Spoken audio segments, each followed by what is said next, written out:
इस वक्त जनाब हम आए हैं जनाब खादम खड़ी शरीफ वाले के घर आए हैं जनाब। उनके काले दे में उनकी दावत पे हम आए हैं। हमारे साथ मनीर ताड़ साहब है और जनाब पटी साहब हैं हमारे साथ। तो जनाब आज इन्होंने हमें जनाब इज़्ज़त बख्शी है, अल्लाह इनकी इज़्ज़त में इजाफ़ा करे। तो जनाब आप माशाल्लाह कलाम भी बहुत ज़बरदस्त पढ़ते हैं जी। तो कौन सा कलाम सुनाएंगे आप? मियाँ साहब खड़ी शरीफ जी बिस्मिल्लाह जी बिस्मिल्लाह जी। अंबला वाले ओ लंग लंग जांदे तेगा खोले गोते खांदे ओ डुबण न देवण ओ कामल पीर जिन्हां दे ओ हाशे हाशे ओ कदर जनी मेरा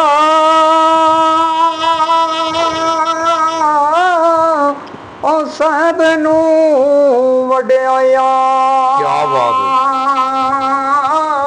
ओ मैं गलियां दा रूड़ा कूड़ा ओ मैल चढ़ाए सोया ओ मैनू लोकां आण डराया के रात कबर दी काली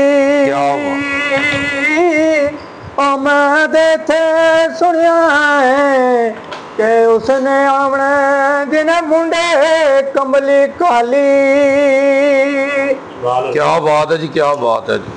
ओ आई जाने अशकंजे अंदर ते जुबेने विच गन्ना। क्या बात। और की आख्या रो मोहम्मद आज रवे दे फेर मैं मना। क्या बात है जी, क्या बात है जी। ओ इस ठाई बाग बनाए जग सवारन थामी और रंग बिरंगी बूटे लाए कुछ खासे कुछ आमी। क्या बात है। और बाबुल शाह सरकार फरमांदन अंबला वाले और लंग लंग जांदे और गाफल गाते खांदे और डुबण न देवणे और कामल पीर जिन्हां दे। क्या बात है जी, क्या बात। हो मैं निवा मेरा मुर्शद उच्चा उच्चियां दे मैं संग लाई और सदके मैं जावां ना उच्चियां गोलूं जिन निवियां नाल निभाई। क्या बात है, क्या बात है जी।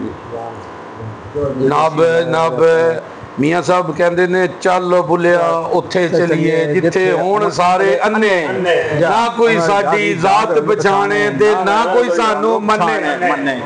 ते जनाब कुछ कहोगे जी और के पास? जी करो करो। ते मियाँ साहब आदे ने सच आखा ते भांबड़ मचदा है जा जा ते झूठ आखा फिर कुछ नहीं बचदा है। बिल्कुल जनाब उर्दू ग्लोबल यूजी न्यूज़ जावा जी जेलर। जय लाल।